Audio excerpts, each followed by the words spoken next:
Hey guys, so we're just going to talk for a little bit about clarinet care. Thankfully, what we have to do to take care of our clarinets is really not challenging. It's mostly just getting into good habits and being aware of what we need to do to care for our instruments. So clarinets come in either wood or plastic. Mine is actually a composite called Green Line that I love because it doesn't crack. Wood instruments crack.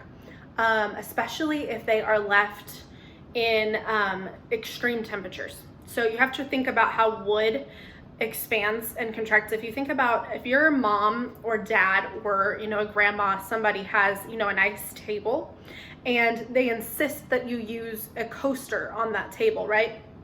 If you're gonna set your glass down on the table. I just want you to think about if you've ever set a glass down on a table and then you notice that it left a ring. So the first ring is gonna be the finish on the table. It's just coming off. But then if you get down underneath that finish, what happens is the water actually can absorb into the wood and cause the wood grain to expand. And so it's just, wood is an organic substance, right? So it responds to the elements. And so when our instruments are made out of wood, if we allow them to have condensation sitting on the inside, right, that can cause trouble, which is why we have to swab our instruments with a silk. Silk is the best. Silk isn't very expensive, silk swabs. You should get a silk swab. If you have a different one, I'll talk to you about that in a second, but silk swab, you just run it through your clarinet every day after you play. It's really important that you do that to keep the condensation from sitting in the clarinet. You have digestive enzymes in your saliva. I know that's real disgusting, but you don't want that sitting inside your clarinet. Over time, it can cause breakdown. Just the liquid itself can cause breakdown. We don't want to do that.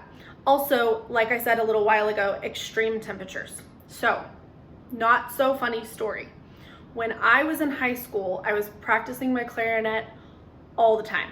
And I knew better than to leave my clarinet in the car, which, by the way, never, ever, ever, ever, ever, ever, ever, ever, ever leave your clarinet in the car. If it's plastic, you still shouldn't leave it in the car because the glue that holds the pads on can melt. So you don't want to do that. If it's a wooden instrument, you really, really, really don't want to leave your clarinet in the car because the extreme heat or extreme cold is not good for your instrument. It can cause it to crack. So what happened was, in high school, I was playing all the time and I knew not to leave my clarinet in the car. I was always really careful about that. But I was playing my clarinet. I was playing every day, several hours, and I would leave my clarinet out. You know how when you go to practice, sometimes the worst part is actually just getting your instrument out and getting warmed up and stuff. I would get my instrument out, I would warm up, I would play, and then I would take a break. And when I took a break, I had a table in the room where I practiced, and I would just lay my clarinet on the table. I did that this week too in my house as an adult, right? But the thing is, the table I have now is in a safe space. The table I had at my house when I was in high school was not in a safe space, and this is why. There was an air conditioner vent that blew directly onto that table, and I didn't even notice it, you guys. So what happened was I had been playing my clarinet and I was blowing my warm air, right? It's warm when you blow it into your instrument, warm air into the instrument. So my instrument was warm. And then I laid it down on the table and I took a break. No big deal, except it was a huge deal because over time, the cold air from the air conditioning vent blowing on my clarinet caused my clarinet to crack all the way through the register tone hole. So it was a crack that started here and it went all the way down through the tone hole. Okay, so it was such a bummer. I remember the day that I found it. I was in band and I was like, my clarinet feels and sounds kind of weird. And so I started looking and I was like, oh my gosh, my clarinet is cracked. And so I took it to my repair guy, who is awesome, and he fixed it for me. And it worked for a few months, and then it just never really sounded the same again. Cracks are a really big deal, especially when they go through a tone hole like that. Especially when they go through the register tone hole. It was the worst place it could have cracked. So that was my junior year of high school that my clarinet cracked, and then I had to take all my college auditions my senior year, and I ended up having to borrow my teacher's clarinet for like a year. He had an extra one, he loaned it to me, it was amazing. I'm still so thankful. And then I bought this clarinet after graduation. So this clarinet, the reason I bought Green Line is, number one, it sounds good. Number two, it doesn't crack. And I went to college in New York, and so talk about extreme temperature changes. I would fly up to upstate New York where the weather was like negative 15 degrees outside. And then I would fly home to Texas where it was like, you know how Christmas in Texas is like anywhere between 25 and 80 degrees, and we never know what it's going to be. And so I was worried about taking my clarinet back and forth in those temperatures after having such a horrifying crack. So the deal is, you're always blowing warm air into your clarinet, right?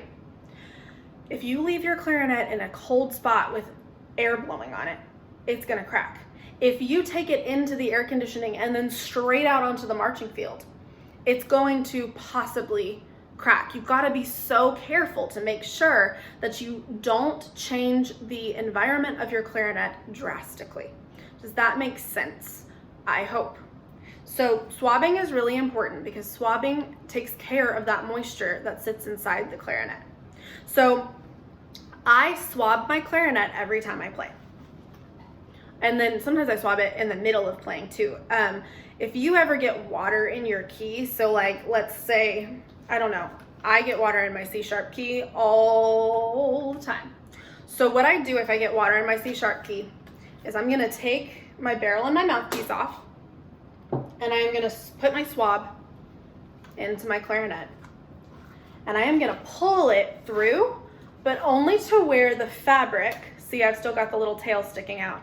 I've got the fabric part of the swab sitting inside my clarinet, where when I open my C sharp key, the fabric is inside there. And then what I'm gonna do is I'm gonna blow really hard. And when I blow really hard right on that tone hole, the spit that's caught in that key, that little bubble, it's gonna blow right into my swab, and then I can pull it all the way through. Okay, say either number one, that doesn't work and there's still spit in your key, or number two, you forget to bring your swab to your chair during rehearsal. Try not to forget, but if you do, what you would do then is you would open the tone hole, and then you would suck first, and then you would blow. And you have to blow really hard. So you suck, and then blow. And that's how you get the water out of a tone hole. You can do that on any key on your clarinet, okay? So that's a use for a swab in the middle of playing. Now, I told you I was gonna tell you why it's important to use a silk swab. If you use a fabric other than silk, if it's really thin, it's probably okay. But silk is really absorbent, and you want to make sure that you're really absorbing everything inside the instrument, right? The other thing is, if you look inside the upper joint of your clarinet, right where the register key is, if you look right down into the tube, you're going to see this little thing that sticks into your clarinet. It's part of the register tube. It's actually like a tube that extends in that works with the register key mechanism. So here's the issue. That little thing, your swab can get stuck on that. I don't know if you've ever been pulling your swab through and all of a sudden you're like, it won't come out. If that happens, stop, don't pull. You would want to take the swab from the upper part and you would want to pull it back out, okay? If it gets really stuck, don't pull. You need to take it to the shop and have a repair person take it out, because it can just get like really caught in there and you don't want that to happen. So that's the reason though why having silk is really important, because it's slippery and it makes it a lot easier to avoid getting caught on the register tube. Okay, so that's why that's important. Silk swabs are not expensive. You can buy them on Amazon. Just, look up clarinet silk swab, no big deal. Okay, so I don't know if you noticed, I don't actually swab my mouthpiece out very often. So mouthpieces are made out of hard rubber, usually, okay? And so over time, swabbing out a mouthpiece can actually just gradually change, like erode the inside of your mouthpiece and change the shape. So you don't want to swab your mouthpiece out very often. Mouthpieces usually dry out okay. Since they're not wood, you don't have to worry about your mouthpiece cracking. You do have to be careful not to drop your mouthpiece, because everybody needs to look at their mouthpiece right now. If you notice that the tip of your mouthpiece has a chip in it, you know how when your reed has a crack or a chip, it changes the sound? If your mouthpiece tip has a crack or a chip, that's gonna change the sound exactly the same way as if your reed were chipped, except it's permanent, because you can't just whip out another mouthpiece usually.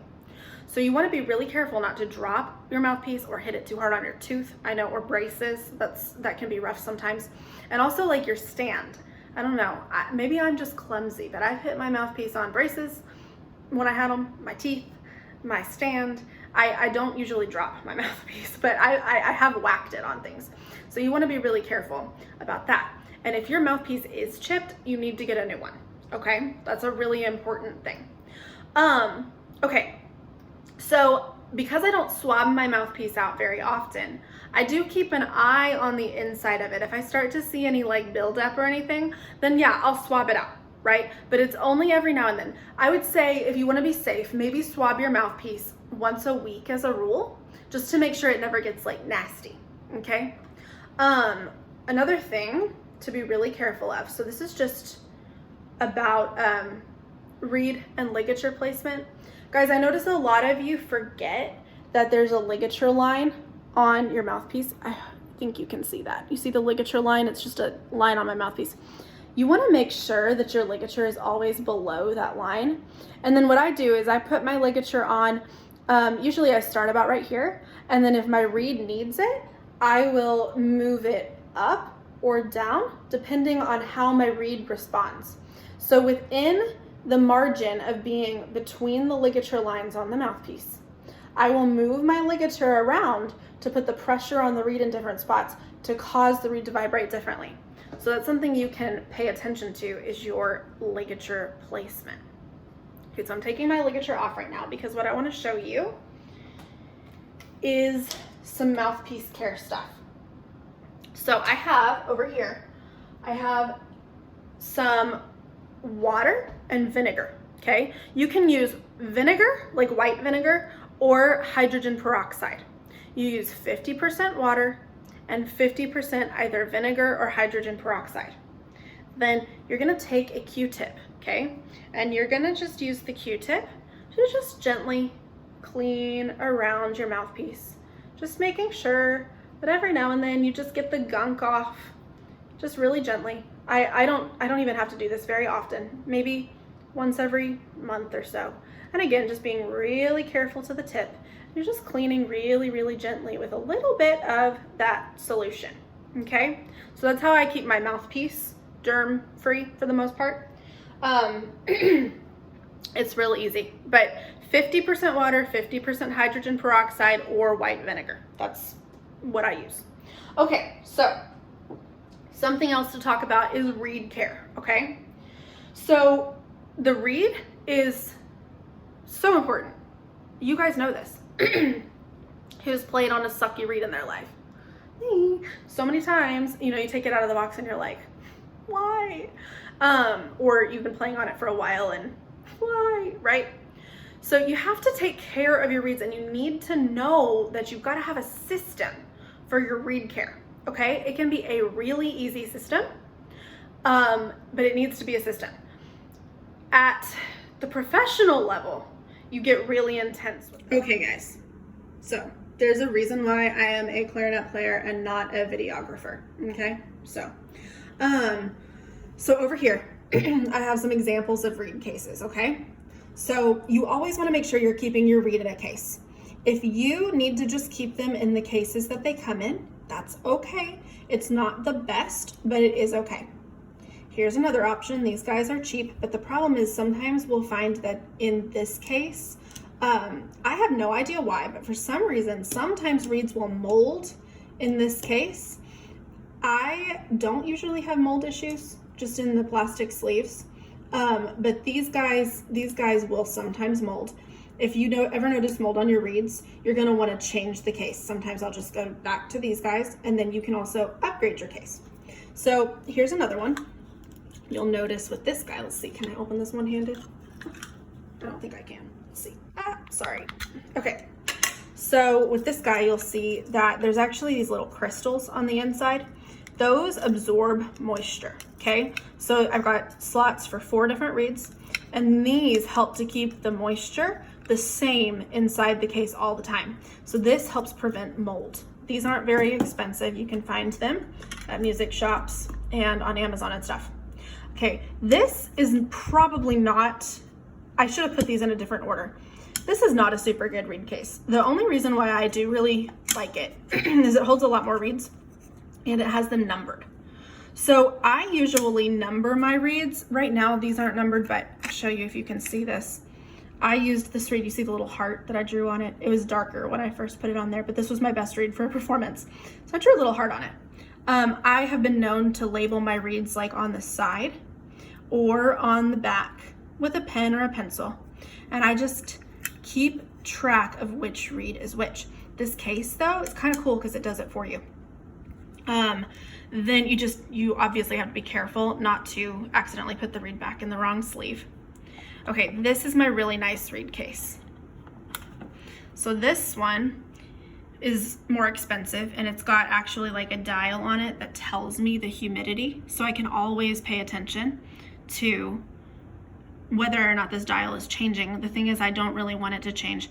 The humidity is a little low right now because I haven't really been using this case much, but these crystals over here, I can actually change them out, and these do need to be changed out because they're all clumped together. But I can change those crystals out, and the crystals, just like in this case over here, they keep the moisture the same in the reed case, and then the dial tells me that it's the same, and that helps me to know that all of my reeds are not experiencing drastic change. And it's just like with your clarinet, you don't want the clarinet wood to experience drastic change. You don't want your reeds to experience drastic change either because they are made out of wood, right? Okay, so another couple of things that I have over here, and this is something that I'm not going to teach you this in this video because this is more intense than what we can do in a video, but if you ever want to learn reed care, I can teach you. So just let me know. So I have over here, I have my reed knife and I have my sandpaper. Okay. So clarinet players, we don't make our own reeds. We buy them in a box.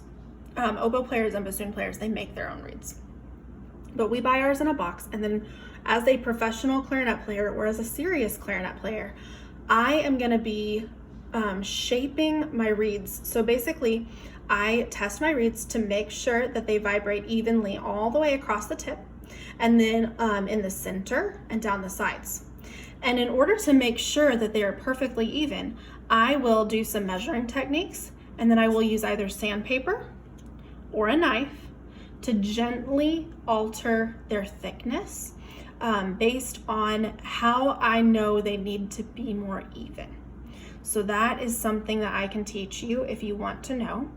But number one, you guys, you need to label your reeds so that you know which one's which. Number two, you need to store them well. And then number three, you need to rotate them. Okay, so what I mean when I say rotating your reeds is that you need to make sure that you don't play on the same reed all the time. It is best to break in multiple reeds at once. You saw in one of my reed cases, I had a spot for up to 12 reeds, and in the other, I have spots for up to 8. So I would have at least 8 reeds usually. And I would have already started the break-in process by just playing on them a little bit, doing my little measuring technique that I can teach you at another time, and then doing some sanding and a little bit of knife work and making sure that they're even.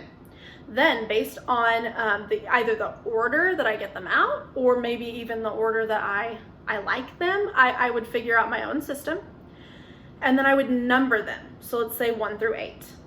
And then I would start playing on them a little bit every day. So I played a lot when I was in high school and college, right?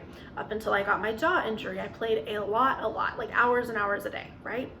And so every like 15 to 30 minutes, I would really want to be thinking about changing my reed, because if you play on your reed too long, Sometimes you can shock the cane and cause it to break down too fast. Or just by nature of playing it too much, it's just gonna break in really fast. So if you have 4, I'm gonna ask you guys for 4.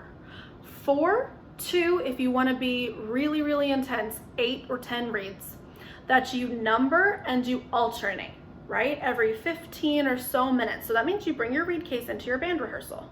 And 15 minutes into band rehearsal, you switch your reeds, okay? And you just work your way through. So if you, in one band rehearsal, get through 4 reeds, say, okay?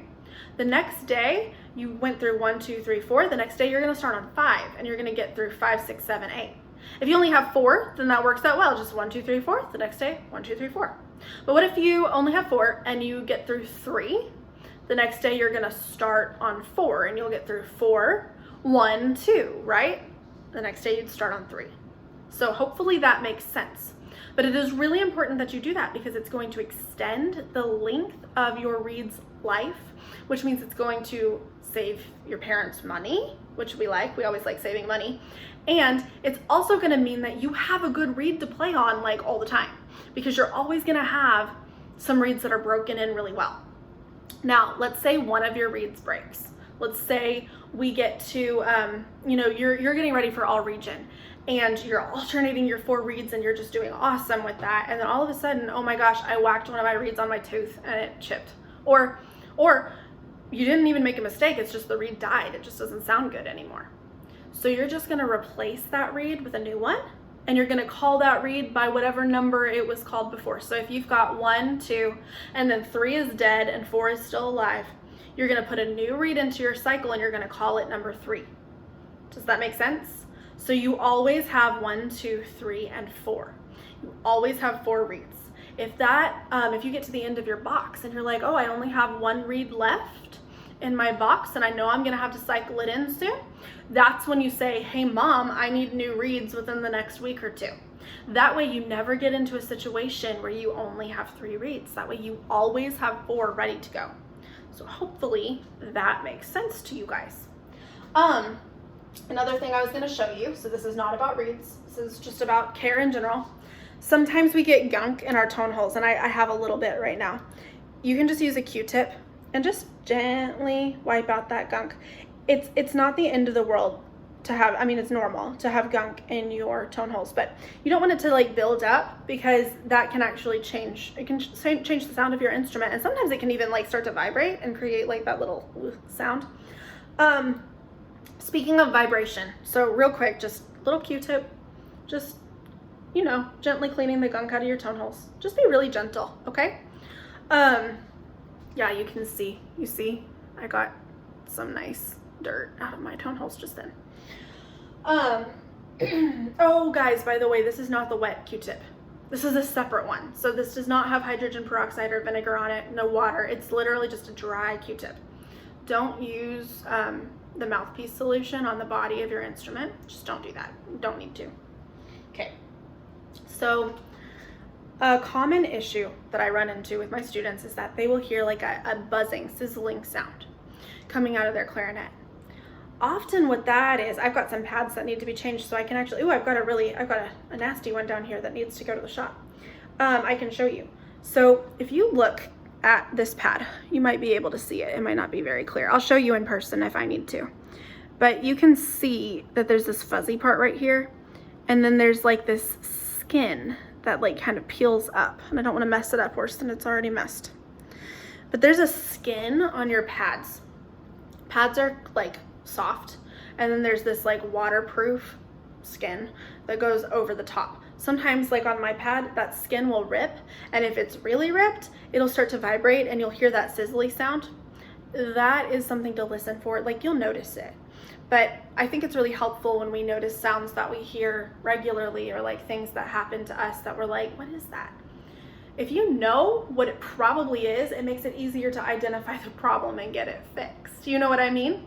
So that sizzle sound you hear sometimes, that's usually the skin on a pad vibrating, and it just means that pad needs to be changed. So you just look for the one that's got loose skin, and then you can just go into the shop and be like, hey, I already know it's that pad. So trying to think if there's anything else. There are a few other common issues that'll happen. Like sometimes just the lower joint of your instrument's just like not playing, you know, stuff like that. That's usually that a spring popped loose, and so that's really hard to show on a camera. But if you ever have issues like that, you can usually take it straight to your band director, and they're going to be able to identify the problem. Here's the deal though. If you take your instrument to me or your band director and you're like, hey, I don't know what the problem is, and either your band directors or I find the problem and we just like fix it, ask us what the problem was. Sometimes we're moving fast and we forget to take that opportunity to like teach you what the issue is. One of the best ways to get to know your clarinet is to know what the common issues are and what causes them. And so take the opportunities when maybe your clarinet isn't working at its best to go ask your band directors or me, or even the repair guy at the shop, hey, what is the actual problem here? Can you show me where it is so that I can see what it looks like, so that I can maybe in the future identify it and possibly fix it? Little easy fixes, no big deal. Those are pretty, those are things that we can usually show you how to do. The bigger stuff, I don't even do it myself. I take it to the shop. But it's good to know. It's good to know what the common problems are. So anyway, guys, I'm trying to think. Oh, there was one other thing I wanted to show you. If you don't have, mine's a little crooked because it just slides around sometimes, but do you see the little V on my instrument, on my mouthpiece? You see I've got that like plastic shiny patch on my mouthpiece. If you don't have a mouthpiece patch on your instrument, I want you to get one, okay? They come, I'm almost out, but they come in a sheet of 6. And you see I've got one left right here. They come in a sheet of 6. I like the Van Doren transparent ones that look like this. So on Amazon, they look about like this. So it's Van Doren and they're transparent. The transparent ones are thinner. I appreciate thin because it doesn't open my mouth. If I've got a thick patch on, it's like my mouth is a little more wide. It's not very comfortable. So I like the transparent ones. So it's Van Doren transparent mouthpiece patches. They come in packs, usually of 6. They last a long time and they're not very expensive. But I highly recommend that you get a mouthpiece patch because what it does is it keeps my teeth from sliding. So when I go to push my mouthpiece up into my top teeth, like we talk about, it's just a little bit grippy and I don't have to bite down. So it's pretty cool. It's pretty helpful. It also protects the surface of my mouthpiece. We're not supposed to bite, but sometimes we do, and that can damage the top of your mouthpiece. So you can extend the life of your mouthpiece, and mouthpieces are kind of expensive. So you can extend the life of your mouthpiece by putting a patch on. So I am thinking about if there are any other things I wanted to tell you guys, and I don't think there are. I think that covers basically everything about just like basic clarinet care 101. If you have questions, never hesitate to ask me. I'm always happy to help you. And I am so proud of you guys for making it through this crazy season. And I just hope you guys are doing well. I miss you so much and I can't wait to see you. Anyway, I hope you enjoy this video. Rely on it anytime and always feel free to ask me questions. All right, guys, bye.